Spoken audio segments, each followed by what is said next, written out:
फिरोजाबाद में 2 करोड़ की डकैती के मास्टरमाइंड नरेश उर्फ मोनू को पुलिस ने मुठभेड़ में ढेर कर दिया है। मेडिकल के दौरान पुलिस को चकमा देकर आरोपी फरार हो गया था। आज भी पुलिस ने डकैती मामले का खुलासा कर 6 बदमाशों को गिरफ्तार किया है।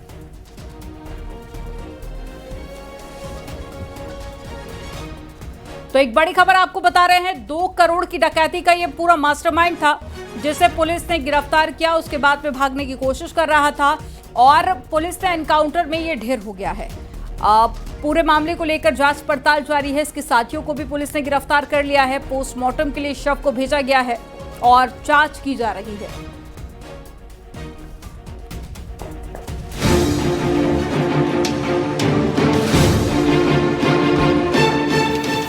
सितंबर की सुबह करीब 5 बजे फिरोजाबाद के मक्खनपुर थाना क्षेत्र के घुनपई गांव के पास जीके कंपनी की कैश वैन पर हमला हुआ। कानपुर से आगरा जा रही इस वैन को 2 कारों में सवार बदमाशों ने रोका। बदमाशों ने ड्राइवर पर असलहे की बट से हमला किया। उसके बाद उसके हाथ पैर बांधे और उसे दूसरी कार में डालकर करीब 2 करोड़ रुपए लूटकर फरार हो गए। ड्राइवर को बाद में एक्सप्रेस वे पर फेंक दिया गया। इस सनसनीखेज लूट के बाद फिरोजाबाद पुलिस हरकत में आई।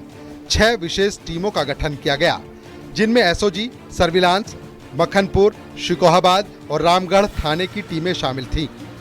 पुलिस ने 3 दिन तक एनसीआर के सीसीटीवी फुटेज खंगाले। कटफोरी टोल प्लाजा और इटावा के एक ढाबे से मिले फुटेज में संदिग्ध गाड़ियां दिखाई दी, जिनसे अहम सुराग मिले। 30 सितंबर की प्रातःकाल एक 4 पहिया गाड़ी जो कि जीके एक्सचेंज गुजरात में बेस्ड है उसके लिए काम करती है।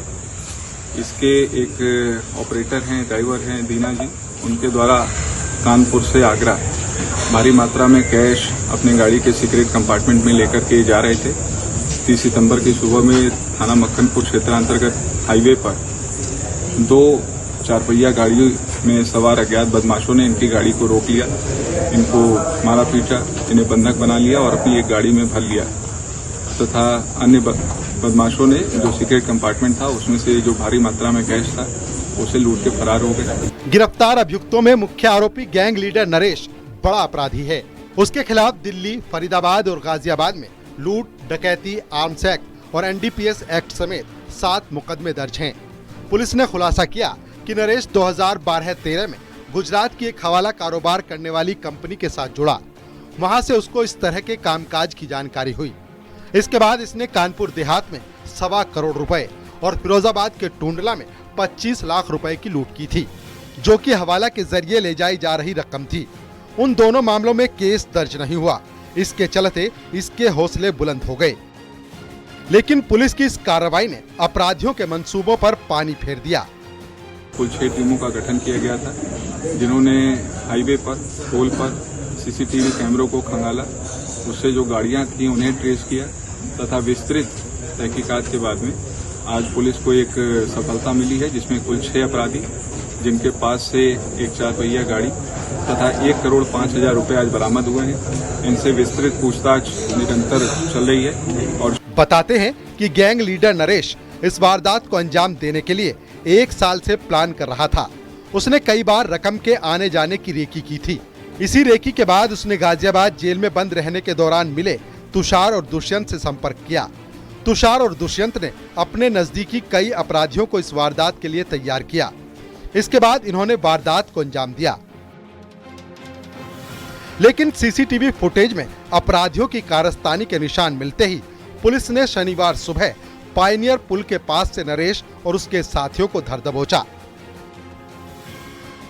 पुलिस ने लुटेरों के कब्जे से 1 करोड़ 5,310 रुपए नकद, लूट के पैसों से खरीदी गई 1 लाख रुपए की मोटरसाइकिल की रसीद, 1 आईफोन और अवैध असलहा कारतूस बरामद किए हैं। पुलिस का कहना है कि ये गैंग संगठित तरीके से लूट की वारदातों को अंजाम देता था।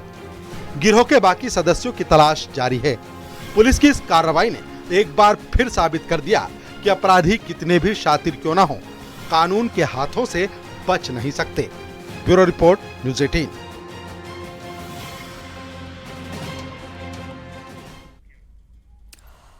तो रिपोर्ट में आपने देखा कि कैसे पुलिस ने इस पूरे ऑपरेशन को अंजाम दिया और कितनी सारी वारदातों में ये शामिल था। और ज्यादा जानकारी के साथ में देवेश चौहान हमारे साथ में जुड़ गए हैं। देवेश, पूरे मामले को लेकर फिलहाल क्या अपडेट मिल रही है और किस तरह से पुलिस ने इस पूरे ऑपरेशन को अंजाम दिया? बिल्कुल, जिस तरीके से अपराधियों को पकड़ा गया और उसके बाद में पूरा खुलासा हुआ, 1,05,00,000 रुपए बरामद किए गए, साथ ही अन्य चीज़ें भी बरामद की गई। हालांकि पुलिस ने आज जब सुबह फिर से एक बार पूछताछ की तो मास्टरमाइंड जो था उसने साफ तौर पे कहा कि हमारे पास अभी और पैसा रखा है, तो उसको लेकर पुलिस ने एक और दबिश और दी जिसमें 20 लाख रुपए कैश बरामद हुआ। और उसके बाद में जो है इसे चिकित्सीय परीक्षण के लिए जब ले जाया जा रहा था, उससे पहले इसने अपने पेट में दर्द की बात बताई, जिसको लेकर इसे जो है पुलिसकर्मी एक साइड में ले गए और जहां से वो मौके से फरार हो गया।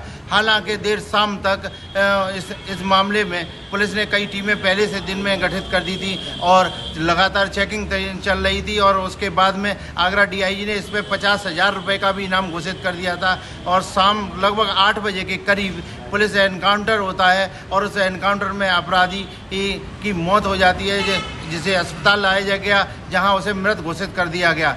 अब मृतक बदमाश को मोर्चरी में रखा गया है, जहां पर जो डॉक्टरों का पैनल होगा वो उसका पोस्टमार्टम करेगा और उसके बाद ये पता चल पाएगा कि आखिर रिपोर्ट में क्या आया है।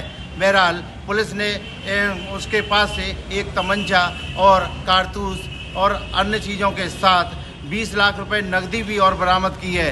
अगर बात करें तो कल 1,05,00,000 रुपए बरामद गोली लगने की जानकारी मिली थी। फिलहाल उनको लेकर क्या अपडेट है? डॉक्टर्स की तरफ से क्या बताया गया है? क्या हेल्थ बुलेटिन जारी किया गया उनका?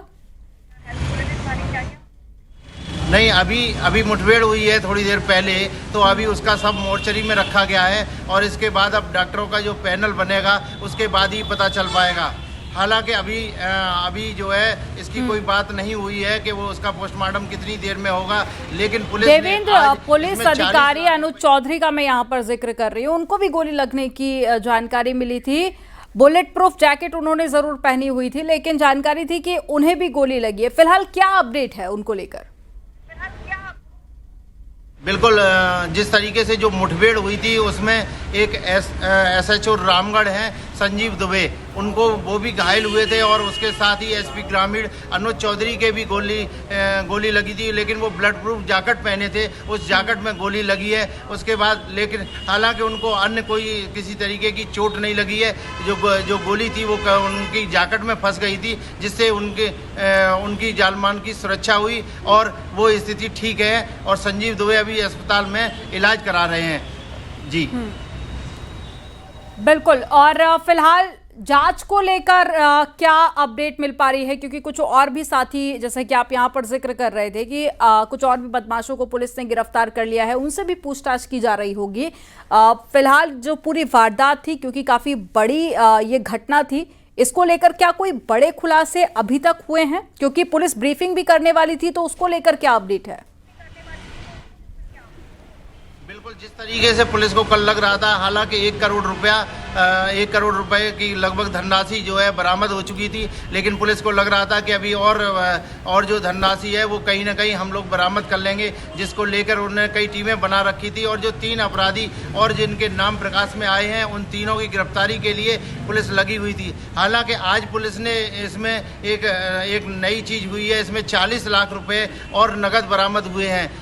जो 20 लाख रुपए सुबह बरामद हुए थे और अभी मुठभेड़ के बाद जो उसके पास बैग मिला है उसमें 20 लाख रुपए और मिले हैं। तो कुल मिलाकर जो नगद धनराशि है वो 1,40,05,000 रुपए लगभग बरामद की हो गई है। और जो जिस गाड़ी में किया सोल्टेस में लूट हुई थी, उसमें एक नई चीज़ जो है अपडेट हुई है।